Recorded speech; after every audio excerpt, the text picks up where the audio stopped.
I gotta dance. I gotta hit this.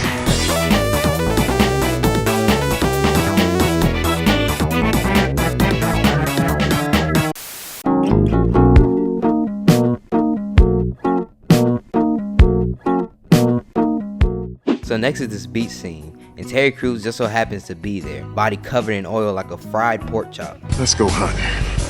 Oh nah, bro. You calling it hunting? Oh, freaky self. Ah, what a beautiful sunny day. What happened to the sun? Easy, one Jack. Goodness! So Sean steals Terry's clothes and shoots his shot with the Tyler Perry girl, and she falls for him instantly. You know, sometimes I feel like I should be paying them to take my autograph.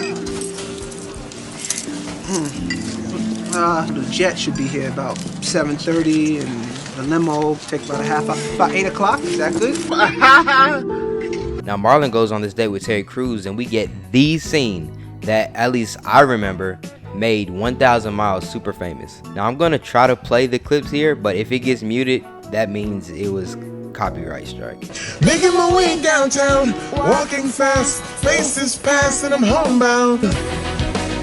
And I need you, and I miss you. They have dinner, and Marlon tries to be as disgusting as possible, but he goes through with it because of the mission. Remember, they're FBI agents, but this date wasn't even part of the mission. While all that's happening, Sean steals Terry's car and house keys and goes to his house as the FBI, and y'all wonder why the heck they would threaten to fire you? I don't think y'all could do any worse. You're literally committing crimes and ruining reputations for stuff that's not even part of what you have to do. At dinner, Marlon makes fun of Terry Crews for being a trash basketball player. I thought he played football the whole time. I'm the highest scoring forward in the league. Boy, you are not LeBron James. Oh, Oopsie, I had a poopsie. we gonna get along just fine. What? Back at you. I can't tell you how disgusted I am. Dog, you are disgusting. How desperate are you for the snow bunnies that every red flag is just fun and games? Nah, you even like farting? You's a freak-a-leak for real. Listen to how hard he pushed his fart out. Back at the hotel room, the other FBI agents break in and try to figure out what's going on. Why is the entire agency just so terrible? Is this supposed to be a message against the FBI? After all their horny antics, they find out that the girls are actually guys. So bro right here just inhaled man juices. Sniffing chicks' underwear, man. I got some bad news for you. The next scene is this party scene, and for some reason Terry Crews is once again at the function, but this time he tries to spike Marlon's drink. Are you serious, big bro? Buddy couldn't bone on the first date, so he resorted to the old Cosby classic. Luckily, Marlon notices and switches the drinks. The girls have this dance off and the whole club is split in half for some reason. What is this, white girl civil war? Police! Police! Help! Police! I'm not watching this! Look! What is that? What is that? Wait! Next, the Wayne's bros step up and tear up the house with this dancing that I remember as a kid being super hyped to me. Okay, this is the last time I'm gonna mention this. When have any of you ever seen either of these girls do anything remotely close to what they're doing now? My only theory is that the girls were actually doing these things before. There's no other way, man. So Marlon's wife pulls up, and Sean is in full uniform, but he is not for some reason. So they scramble to get the room ready, and she comes in. Are you wearing lipstick? No, that's Kool-Aid. You want some? You know, it's filled with lots of vitamin C and riboflavin. What? Baby, listen.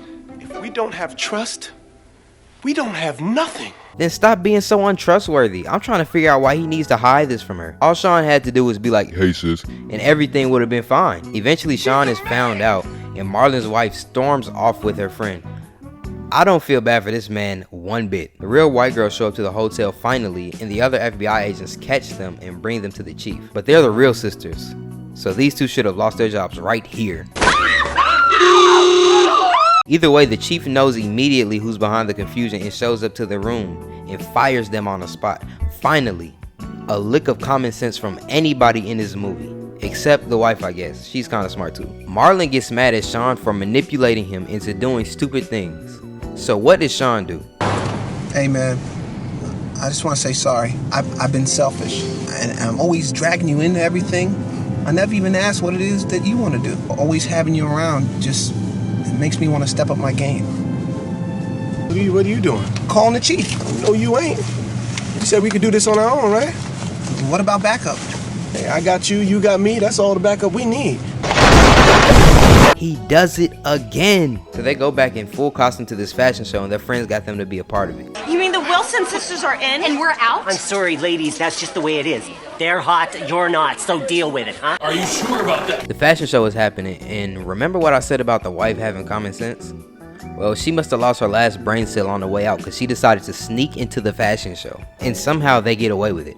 Anyways, both the sisters and the brothers are in the show, and both duos got the whole crowd surprised, but they're low-key doing equally as bad. So it turns out this washed up politician is behind the kidnappings, and he turns out the lights, and he tries to get the sisters but splits up the pairs. Then Marlon and Sean get into this squabble that ends up with the sisters getting kidnapped anyway.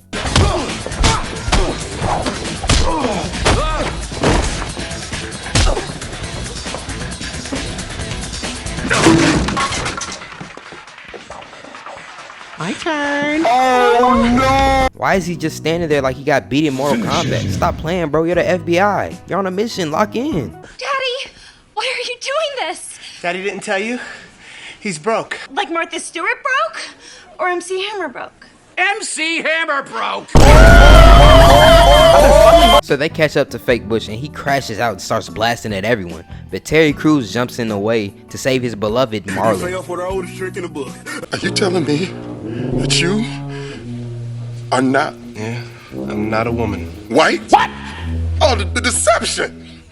The betrayal, man. You deceived me. Calm down. Someone get this jigaboo away from me. So they packed up the dad and everyone's revealed. Sean somehow gets the Medea girl. Everyone are friends. And they get their jobs back? I'll see you all in the office tomorrow. No! No! These two are the biggest liability risks that I have ever seen in any on-screen FBI agents. They need to be fired immediately. Nah, you, the chief, you need to be fired for hiring them and giving them so many second chances. Y'all all need to be put under the prison. White Chicks is oddly nostalgic for me, and it was pretty fun looking back on the parts of the movie that I loved as a kid. There were more moments that made me laugh while rewatching than I thought would. Also, there were a lot of messages in this movie that I'm finally just now getting. That being said, this whole movie was just a big mess of nonsense. According to one of your comments, they said that they wrote the movie while they were high, and it really does show. I will say, this video is a bit longer than normal because I had a lot to say. I feel like a ton more happened in the second half. Speaking of longer videos, if you haven't seen the pinned comment in my last video, I'm gonna be doing reviews, if you want to call it that, on the entire movie in one video. That being said, this video was viewer requested, and I'm going to be doing some more requested movies, so keep the requests coming in the comments. The next movie will be viewer requested too, and it's going to be a movie I never seen, so I'm kind of excited. Thanks for watching. If you liked the video, please drop a like, and if you like my vibe, please go ahead and subscribe. I plan on making more videos and engaging more with my community, so there will be much to look forward to. Glory be to God.